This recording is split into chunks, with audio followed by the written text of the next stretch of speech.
Hi, welcome to the Pursuit of the Truth. So I've been watching and listening, mainly listening to the podcast on Spotify of um, Autism Dadcast. Is that Autistic Dadcast? I can't remember what it's called now. And I've listened to like 12 episodes already. And they're talking about the HCP reform. And I have an upcoming ANP review because the school um, of Alina, they don't. Well, we've got the HCP, but they've decided to run their own AMP, which usually is ran before any HCP is given, but they want both of them running because they feel, I guess, they have more control of the AMP. Um, Trying to be diplomatic about how they feel about the HCPs. But yeah, it was interesting to hear them talking about the HCPs and the struggles and this white paper that's now been delayed to 2026. I don't know when it's coming out, and the rumours that they may um, restrict the amount of EHCPs because of financial difficulties. My only problem with this being is that unless they're going to change the law, the Schools Act and Equality Act and stuff like that, which I assume most trusts, most teachers, most schools, maybe even most politicians don't even seem to bother to read. It's really powerful to read those things because, when you're taken to court, that's what they use against you. Statute, law, isn't it? You broke this law and they'll read it out to you which law you broke. And therefore you can do the same thing if you know these things, because that's where I see the problem is they're saying like this, I don't know how many millions or billions is being spent on send. And if they restrict, only certain children get the HCP help, that isn't going to make the problem go away, is it? Assuming that these other children are all properly diagnosed, which I assume they are. It's not, usually getting diagnosis is harder than getting an incorrect one and a delayed one because of the system. But you're still going to have that problem, and therefore those parents can just go to the legislation and say, "Well, the Schooling Act says that you have to teach our child." And I don't know whether money can be an excuse to not do it. And therefore, well, okay, the trust will say, well, we don't have money. And then, well, it'll be the LA, the council, again, who'll have to pay, even if they don't have any HCP, because you'll be able to say, well, the law says that you're meant to do this. So you're in breach of the law. The problem is as always, is that to challenge it is the problem. Having a law there is great, but the problem is being able to challenge it because, say if they do, they just call your bluff. Because can you afford to take the LA to court? Would you be able to get free, um, funds to pay for lawyers and barristers and experts to make your case? Probably not. And that's where they know they probably are going to win in this case. And that's my worry. But the fact is that the law is not changing, and therefore you still have to. And of course, under the Equality Act 2010, you can't indirectly or directly treat a child differently. And in regards to that, you could argue that if you're not, you are failing the needs of that child, then you are indirectly, at least, in breach of the Equality Act 2010. No? So this, I don't know. I get it that they got a big problem with finances. I don't know why it costs so much money for these things. It's like you always hear these clean up of this waste costing billions. I mean, I don't understand how some things seem to cost like millions and billions, whereas the average wage of these people is not that much, even if it's on a yearly annum basis. And the equipment, renting equipment or stuff, and like with schools, like what is costing all this money? And the fact is, if they made schools, because this is where I differ from maybe the autistic daycares, but of course they have what they call the children profoundly autistic. I'm not sure because I haven't got to the stage where they've actually described. Maybe that should have been the first episode where they actually described the traits that they've seen. I mean, they've done bits, But what I've heard, I see similar things with Alina. I don't consider Alina's. I mean, it's obvious, but I don't know whether I always thought of Alina's as being quite mild compared to how others children with autism, on the spectrum can be. So I don't know how their children are, but they're very in favour of special schools. And of course, if you have a child that can't fit in the mainstream, they also don't want to disturb the neurotypical children, which I get that as well. But my understanding always has been for Alina is I want her to be able to go to a mainstream school, and legislation says that should happen, and the Equality Act says that should happen, and that's the problem. The schools have been allowed, or the trusts, and the council not enforcing it, to carry on running neurotypical only schools that don't cater. Like our school never had a hub, and I argued for one-to-one for Alina. I wrote to MPs and all sorts of people had these ideas of having every class should have one SEND teacher. I know that's expensive, but the amount of SEND children in a class, I don't know what the number is, but it's significant, and therefore you're failing them if that's not being addressed. And by law, you're meant to be doing it by these laws I've just mentioned. And therefore, that's my problem. Is yes, special schools are great. I mean, the thing is, there's not enough of them. And that's why, whenever we get these Echp reviews or these A&P meetings and the council turn up, it's always a battle between, the school will be saying, yes, we can't deal with this child and they need to go to special school. Like every single A&P from the very beginning, from only like a few months for that first one, except when the council turn up, we've been told special school. I dread that word. I'm dreading that word in this meeting.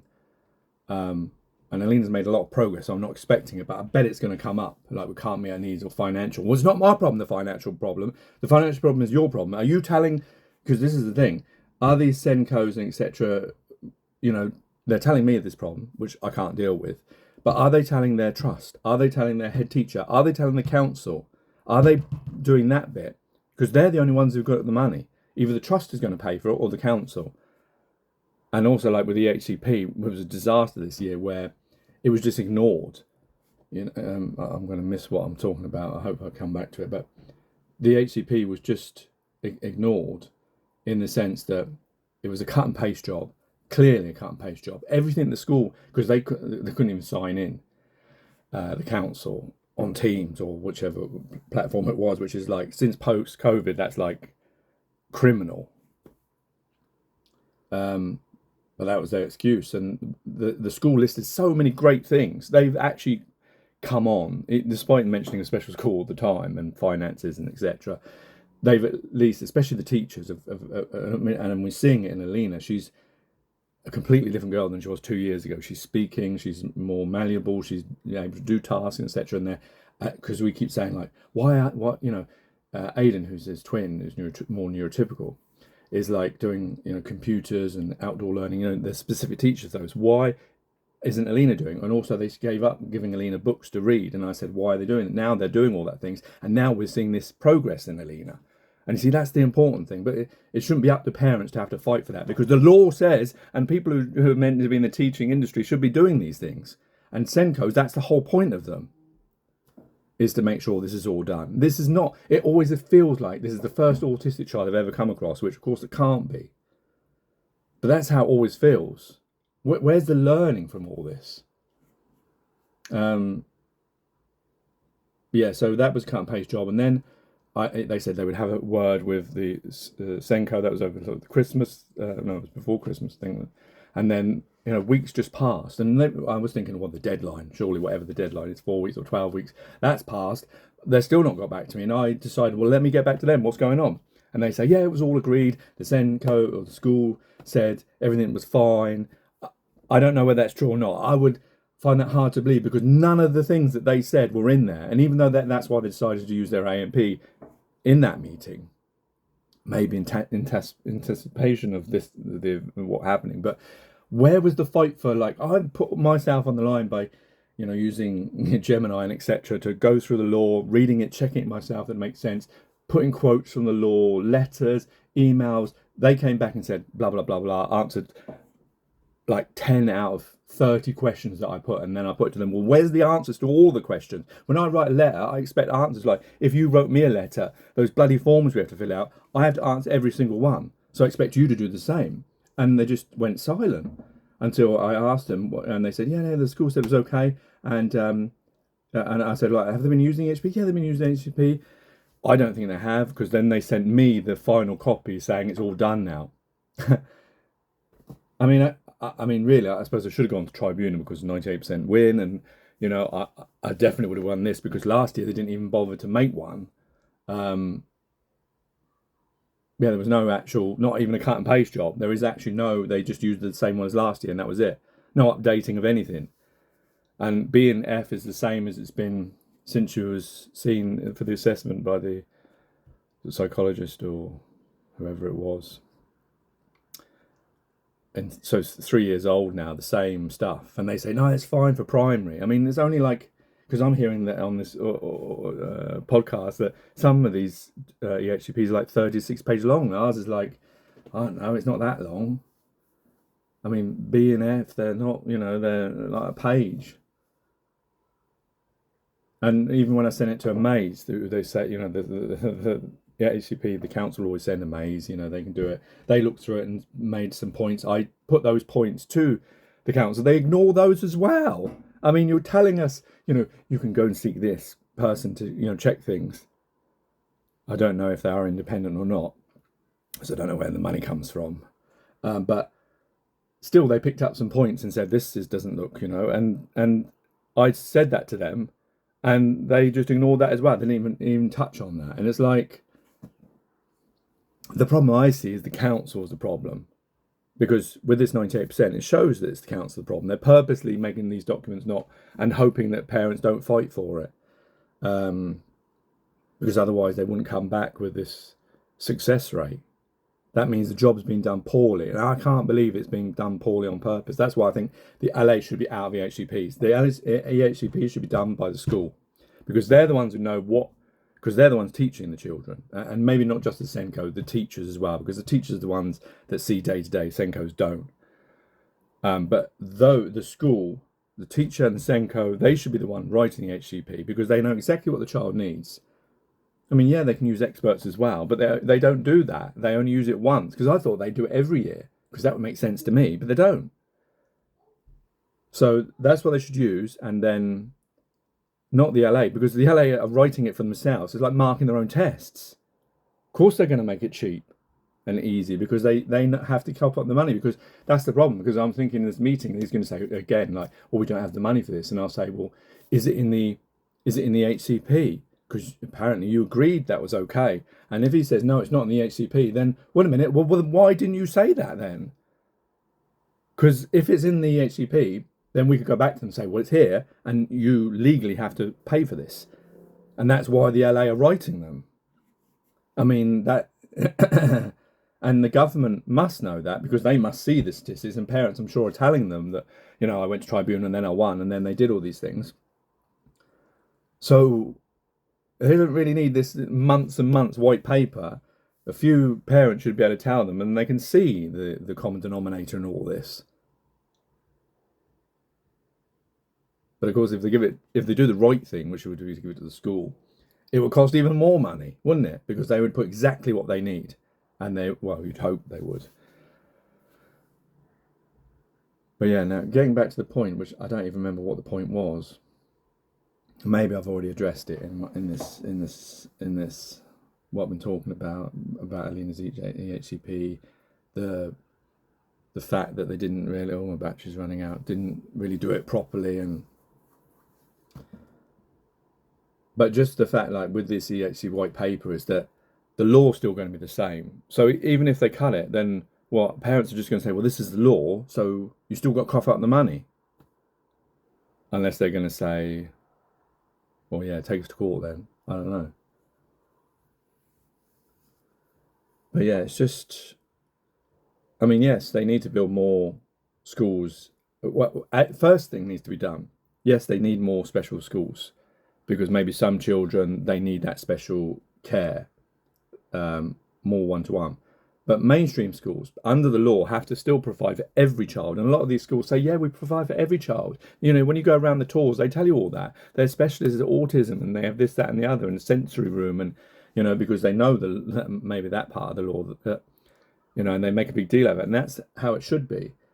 That there needs to be more hubs and things, but the school structure needs to be changed. It needs to, you admit that we have disabled children in our schools of different varying nature, and each one deserves the same education and the same chances, because also it benefits the government the better job they do, because if they're thinking about money and tax and all that stuff, the more they do to get,